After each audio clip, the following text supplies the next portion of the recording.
2023년 2월 9일 목요일 매일 말씀 묵상 시간입니다.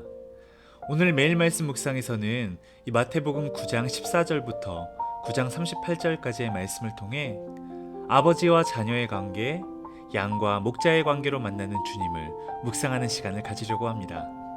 그럼 함께 말씀을 읽어볼까요? 그때 요한의 제자들이 예수께 나와 우리와 바리새인들은 금식하는데 어찌하여 당신의 제자들은 금식하지 아니하나이까? 혼인집 손님들이 신랑과 함께 있을 동안에 슬퍼할 수 있느냐? 그러나 신랑을 빼앗길 날이 이르리니 그때에는 금식할 것이니라. 생배 조각을 낡은 옷에 붙이는 자가 없나니 이는 기운 것이 그 옷을 당기어 헤어짐이 더하게 되며 새 포도주를 낡은 가죽 부대에 넣지 아니하나니 그렇게 하면 부대가 터져 포도주도 쏟아지고 부대도 버리게 됨이라. 새 포도주는 새 부대에 넣어야 둘이 다 보존되느니라. 예수께서 이 말씀을 하실 때에 한 관리가 와서 절하며 이르되 내 딸이 방금 죽었사오나 오셔서 그 몸에 손을 얹어 주소서. 그러면 살아나겠나이다. 예수께서 일어나 따라가시매 제자들도 가더니 12해 동안이나 혈루증으로 앓는 여자가 예수의 뒤로 와서 그 겉옷가를 만지니 이는 제 마음에 그 겉옷만 만져도 구원을 받겠다. 예수께서 돌이켜 그를 보시며 이르시되 딸아, 안심하라. 내 믿음이 너를 구원하였다. 하시니 여자가 그 즉시 구원을 받으니라. 예수께서 그 관리의 집에 가사 피리 부는 자들과 떠드는 무리를 보시고 물러가라. 이 소녀가 죽은 것이 아니라 잔다. 하시니 그들이 비웃더라. 무리를 내보낸 후에 예수께서 들어가사 소녀의 손을 잡으심에 일어나는지라. 그 소문이 그 온 땅에 퍼지더라. 예수께서 거기에서 떠나가실새 두 맹인이 따라오며 소리질러 이르되 다윗의 자손이여 우리를 불쌍히 여기소서. 예수께서 집에 들어가심에 맹인들이 그에게 나아오거늘 예수께서 이르시되 내가 능히 이 일 할 줄을 믿느냐? 주여 그러하오이다. 이에 예수께서 그들의 눈을 만지시며 이르시되 너희 믿음대로 되라. 하시니 그 눈들이 밝아진지라. 예수께서 엄히 경고하시되 삼가 아무에게도 알리지 말라. 하셨으나 그들이 나가서 예수의 소문을 그 온 땅에 퍼뜨리니라. 그들이 나갈 때 귀신 들려 말 못하는 사람을 예수께 데려오니 귀신이 쫓겨나고 말 못하는 사람이 말하거늘 무리가 놀랍게 여겨 이스라엘 가운데서 이런 일을 본 적이 없다. 바리새인들은 이르되 그가 귀신의 왕을 의지하여 귀신을 쫓아낸다. 예수께서 모든 도시와 마을에 두루 다니사 그들의 회당에서 가르치시며 천국 복음을 전파하시며 모든 병과 모든 약한 것을 고치시니라. 무리를 보시고 불쌍히 여기시니 이는 그들이 목자 없는 양과 같이 고생하며 기진함이라. 이에 제자들에게 추수할 것은 많되 일꾼이 적으니 그러므로 추수하는 주인에게 청하여 추수할 일꾼들을 보내주소서 하라. 오늘 본문에서는 이 갈망하던 약속의 본체이신 우리 주님께서 친히 오셔서 이 죄로 단절된 관계를 새롭게 열어주시고 영원한 언약을 성취하신다고 합니다. 이 딸을 잃은 아비의 슬픔에 비할 것이 있겠습니까?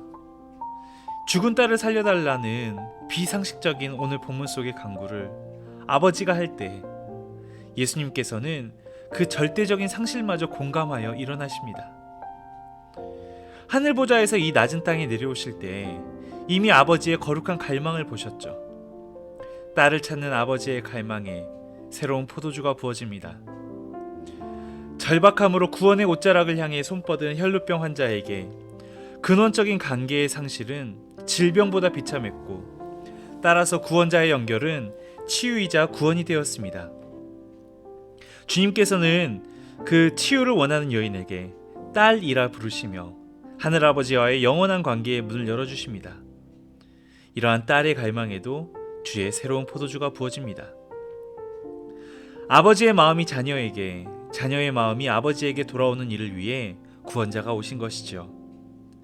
단절을 끝내고 경계를 낮추고 환대하고 연결하고 공감하는 것이 회복된 새 창조의 사역입니다.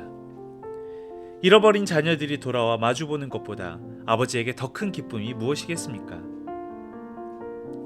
주님은 그러한 치유와 회복의 동력입니다. 하늘 보좌로부터 낮은 땅으로 길고 긴 역사 속에서 이 정확한 그 시간 가운데 도시와 마을로 가서 그 정말 구원을 바라는 영혼을 찾아내십니다.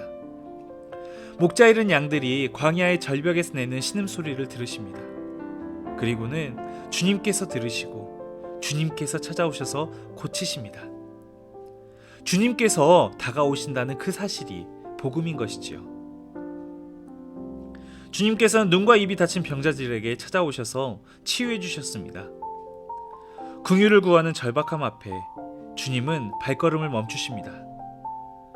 흑암에 갇힌 눈을 만지는 손이 태초에 흙으로 사람을 빚던 그 창조주의 손길임을 알았을까요? 닫혀있던 눈은 열려지고 닫혀있던 입이 열리고 하나님께서 창조하셨던 그 창조의 원형으로 돌아옵니다.